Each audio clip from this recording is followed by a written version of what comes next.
Bienvenue dans ce nouveau Face aux électeurs. Les quotidiens du groupe EDRA sont engagés dans la campagne présidentielle en traitant les questions de fond et en faisant vivre le débat à travers un dispositif exceptionnel basé sur un panel de grands témoins issus de toute la partie est de la France. Aujourd'hui, parmi nous, 6 d'entre eux, José, Ingrid, Maxime, Hicham, Delphine et Jean-Luc sont avec nous pour interviewer Jean-Luc Mélenchon, le candidat de l'Union populaire. Pendant 1h30, vous allez pouvoir poser toutes les questions qui vous tiennent à cœur sur les sujets du quotidien. On va maintenant parler énergie avec une question de Maxime et une question qui fait débat dans la présidentielle, surtout après la guerre en Ukraine. Ah oui, ça là je l'attends alors. Pas vous, monsieur, je vois pas ce... Il n'y a pas de mal. Vous voulez vous passer de l'énergie nucléaire. Donc c'est un de nos seuls points de désaccord. Je pense que pour pouvoir supporter la consommation énergétique de nos sociétés, on en a besoin dans notre mix énergétique parce que ça ferait une base stable à notre fourniture, contrairement aux énergies renouvelables qui sont fluctuantes. Donc on va devoir faire collectivement de gros efforts pour réorganiser la société et pour en développer une plus sobre en consommation pour pouvoir tenir les engagements de la COP de Paris. Pour éviter que l'environnement ne soit pas trop bouleversé par le réchauffement climatique, parce qu'on sait que si le réchauffement climatique n'est pas maintenu en dessous des 2 degrés, on a des gros problèmes qui vont s'annoncer, c'est toute la stabilité de nos sociétés qui va être perturbée. Donc ne pensez-vous pas que le nucléaire pourrait être efficace au moins le temps de la transition ? Alors bon, d'abord, j'apprécie que vous le situez sur un plan rationnel. Parce que le débat sur le nucléaire, il y a des fois, je lui dis, ça va pas, quoi. Alors, tout devient une guerre de religion. Bon, moi, je suis pas contre le nucléaire, parce que je sais pas quoi, j'aimerais pas ça. Et puis, mes copains qui sont pour le nucléaire, j'ai des copains qui me disent, ah, c'est pas bon ce que tu proposes, un peu comme vous. Hein.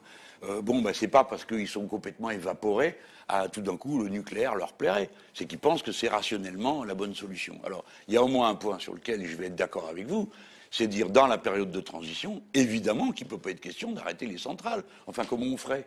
Donc, il ne peut pas être question de dire, une centrale, ça met 5 heures à s'arrêter. Hein.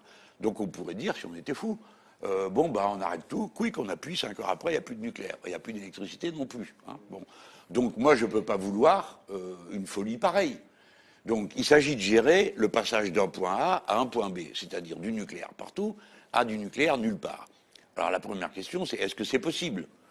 Bon, celle-là, elle est vite réglée. Oui, c'est possible, les êtres humains inventent et nous avons, nous, une capacité. Tant qu'on est à ce niveau d'instruction, hein, dans notre pays, on a les écoles d'ingénieurs, nos jeunes gens, ils savent faire tout ça. Bon, par exemple, là, nous avons une éolienne offshore, la seule qu'on ait sur 1000 km de côte, tu vois un peu le tableau, en face de Saint-Nazaire. Ils en amènent d'autres, mais donc on sait faire. Il y a des progrès aussi à faire, hein, parce que c'est pas pur non plus, hein, cette activité. Les pales, on ne sait pas les démonter. Enfin, je veux dire, les matériaux qu'il y a là, on ne sait pas les récupérer. Ça prend beaucoup de matière. Ouais. Je vois que vous êtes, comme moi, là, vous excitez sur le sujet, parce que moi, j'ai regardé les détails. Ouais, alors bon, je ne veux pas non plus qu'on me raconte des histoires maintenant avec les énergies alternatives, comme on a raconté avant, parce que moi, j'étais pour le nucléaire il y a 30 ans.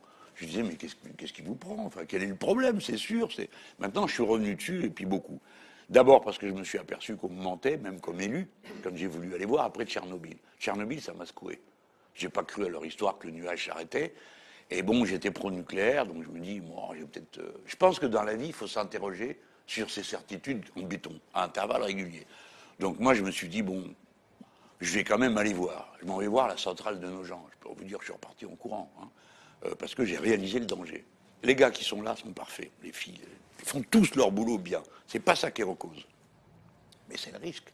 Je vais vous faire peur. Vous voyez où est la centrale de Nogent, hein ? C'est en amont de Paris. S'il y a un problème avec la centrale, Paris, oublié. Et puis il y a 12 millions de personnes à déménager. Donc c'est pas rien. Hein. Et la centrale, non, je vous fais pas peur. En tout cas, ce qui est sûr, c'est que c'est un problème d'avoir une centrale en amont de la capitale. Oui, mais il faut peser ce qu'on dit, hein. C'est pas non plus la peine d'aller donner des mauvaises idées. Dans la vallée du Rhône, alors là c'est encore pire, c'est en plein mélangé avec la chimie. Hein. Et puis vous en avez comme ça éparpillé un peu partout, le budget, les Suisses qui disent non mais vous voulez pas les mettre ça ailleurs, et ainsi de suite. Donc on comprend. Et oui, il y a un risque. Le risque est accru avec une certaine perte de qualification. C'est-à-dire que faire traiter l'entretien des centrales par des boîtes privées qui traitent en cascade la sous-traitance, ça donne des résultats qui vont mal tourner un jour ou l'autre. Je vous donne un exemple. J'ai oublié le nom de cette centrale où ils ont dû enlever le couvercle. D'accord? Ils soulèvent le couvercle, c'est une opération compliquée, technique, c'est fascinant hein, à regarder faire. Alors, ils soulèvent le couvercle, là, plouf, le couvercle tombe. Vous dites, comment c'est possible? Dans une centrale nucléaire, faites tomber le couvercle. Mais c'est qui dirige une opération pareille? Ils ont trouvé 49 sous-traitants en pile comme ça. L'un avait pris le contrat, qu'il passait à l'autre, qu'il passait à l'autre, 49 en file. Donc par la force des choses, ça tourne mal. Donc vous voyez qu'on ne peut pas dissocier l'usage d'une technique des conditions sociales dans lesquelles on le fait. Moi je sais qu'on reconstruira un pôle de l'énergie déjà public. Hein, d'accord? Parce qu'il faut faire attention. Puis après, il y a les deux impasses. Moi, je vous les mets sur les genoux. Hein. Qu'est-ce que je fais des déchets? Il y en a pour des millions d'années. On ne sait pas où les foutre. Ceux qu'on a mis... regardez, là, il y a une très belle émission qui est passée hier soir sur Arte. Regardez ceux qu'on a mis dans le trou là-bas à Bure. Bon, c'est dans la zone de Hébras, ça. Hein. Bon, tout le monde est comme ça. Alors, c'est-à-dire que ceux qui sont loin, ils disent, mais bon, après tout, c'est peut-être sûr. Ben, t'as qu'à y aller. Bon, bien sûr que personne... C'est un problème.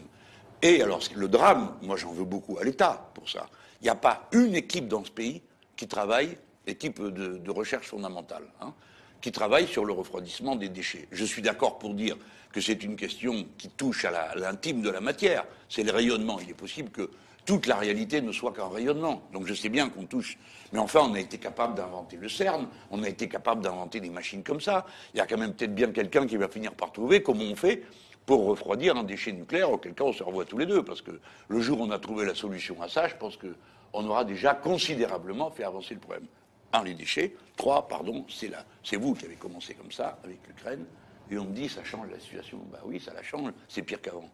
Parce que maintenant, tout le monde a compris que c'est un risque militaire. Donc, quelqu'un qui agresserait la France, il sait très bien quoi faire. Voilà, 2 coups au but et c'est fini. Nous ne savons pas faire des dômes. Les gens les plus balèzes pour ça, que sont les Israéliens, qui, pour les raisons qu'on connaît, ont poussé très avant toutes les techniques militaires pour faire des dômes de protection. Vous voyez hein? Bon, on n'y arrive pas. On n'arrive pas, on ne sait pas faire des dômes qui ne laissent rien passer.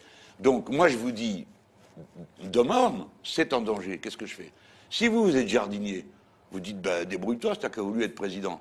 Donc trouve-moi une idée, puis je te dirai ce que j'en pense. Mais à l'inverse, je peux vous dire, écoutez, vous ne pouvez pas me demander de faire comme s'il n'y avait pas de problème. Je suis obligé de le traiter. Donc ma manière de le traiter, c'est de dire, on élimine le danger, on va le faire aussi vite qu'on peut, mais on l'élimine. C'est trop dangereux, c'est trop dangereux. Enfin, on n'est pas indépendant. Ça, c'est les histoires qu'ils racontent sur l'indépendance. C'est pas vrai. Il faut aller chercher l'uranium au Niger. Vous avez vu la tête qu'ils font là-bas parce qu'on exploite ça n'importe comment, évidemment. Sinon, il faut aller voir le tyran là-bas en... Kazakhstan. Comment il s'appelle? Pas Azerbaïdjan, je mets tout. Kazakhstan. Kazakhstan, voilà. Celui-là, il est tellement fort, il nous tient tellement dans sa main, qu'il a obligé Hollande à se déguiser avec un chapeau. Vous vous rappelez peut-être de cette image terrifiante. Bon, bah ouais, il avait l'air vraiment, moi jamais il fait mettre un truc pareil, hein. Mais bon, il l'a fait. Et je pense que s'il l'a fait, c'est qu'il y était en quelque sorte obligé. J'ai pris tous ces exemples, je réserve pour la fin votre argument que j'ai entendu. Vous m'avez dit c'est intermittent. Vous l'avez dit. Alors je vais vous dire, vous vous trompez, pardon de vous le dire, mais je vous le dis franchement, aujourd'hui, le nucléaire est aussi intermittent que l'énergie éolienne. Pourquoi? Et retour à la case départ, la crise climatique. Vous avez donc 2 régions. Primo, il fait trop chaud, donc on ne peut plus prendre la flotte pour refroidir le nucléaire.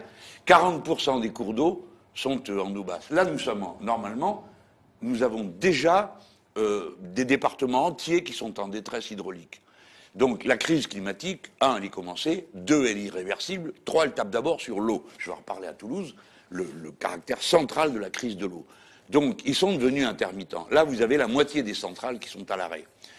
Pendant le prochain mandat présidentiel, vous aurez à peu près 17 réacteurs qui auront dépassé les 40 ans. Moi, je vous demande 5 minutes de vous mettre 5 minutes à ma place. Pas seulement comme le gars qui pourrait se trouver sous le vent et se ramasser le résultat, mais vous êtes à ma place, c'est possible, hein, et c'est vous qu'on élit. Est-ce que vous dites, bah écoutez, oh, ça va s'arranger, ils vont se débrouiller? Non. Vous êtes obligé de vous dire, je ne peux pas accepter un risque pareil. D'autant que l'argent qu'il faut mettre pour remettre tout ça en état équivaut très largement à la somme dont on a besoin pour mettre en place un système alternatif. Et des fois, faut admettre qu'on doit aller apprendre chez les autres. Donc on va aller regarder ce que font les Allemands. C'est pas moi qui vous dirai ça souvent, hein. Mais bon, là, ils ont réussi leur truc. Donc on va voir comment ils font. Et ça m'énerve parce que les Français, ils sont toujours pétardants d'idées, puis après, ils font rien. Soult-la-Forêt, ça vous dit quelque chose? C'est par chez vous, là-haut. Bah tiens, c'est dans l'Est. Là, il y a une magnifique centrale à la chaleur du sol, là. Voilà. Formidable. Les Français étaient partis de l'idée qu'on allait chercher, mais cette fois-ci, on allait creuser profond. Alors, je m'intéresse beaucoup aux questions techniques, donc je suis allé voir. D'accord? Mais alors, ils sont pas mal. Ils ont fait un trou, ils devaient descendre à 5 km. Il n'y a qu'un trou qui est comme ça, c'est en Australie. Donc, on fait un trou. Et à moins 3005, quick, qu'est-ce qu'ils trouvent? De l'eau chaude. Donc, on arrête tout et on remonte l'eau chaude. Eh bien, on est content, on a remonté l'eau chaude. Et puis, qu'est-ce qu'on a fait? Ben, rien. Rien. Il y a 2 tubes. Là-bas, comme vous y allez, c'est joli, vous regardez, bon, c'est tout. Les Allemands en face, ils ont dit, oh là là, il y a de l'eau chaude là-dessous. En avant, ils ont tous fait des trous et ils ont ressorti la chaleur. Ils font des serres avec, ils font tourner, ils font un peu d'électricité, etc. Et moi, je regarde ça, je dis, mais comment vous pouvez être aussi ballot? Pourquoi vous le faites pas? Ah, parce que tu comprends, on n'a pas prévu, puis machin, la région, le truc, le bidule, personne n'est d'accord, tout le monde discute et il ne se passe rien. Donc, je suis pour qu'on y aille, qu'on mette le paquet. Normalement, on peut chauffer à peu près un quart de l'habitat de ce pays avec la ressource hydraulique chaude. Mais la plus grosse ressource, c'est la mer. Pas le solaire, parce que ça aussi, ça consomme des métaux rares. La mer, il y a 66 fois l'énergie dont on a besoin à terre. Eh bien, allez au boulot. On sait faire tout. On sait faire. Vous allez prendre l'eau froide et vous la remontez, hein, parce qu'en haut, c'est chaud, alors ça tombe tout seul, ça fait la plus grande clim du monde dans un hôpital. Elle est en Polynésie française. On voulait faire la même chose à La Réunion. Je prends cet exemple. Il y a des machines qui chopent la houle de la mer. Il y en a toutes sortes. Des tapis, des ronds qui tournent, enfin bref. Il y a 1000 manières de faire. Donc moi, je suis pour que, si vous voulez, pour moi, le passage au renouvelable, c'est que de l'intelligence, c'est que de la technique, c'est que de la science. C'est des milliers de garçons et de filles qu'on va former à savoir faire ça. Demandez-les à votre voisine, c'est elle qui s'occupe de ça.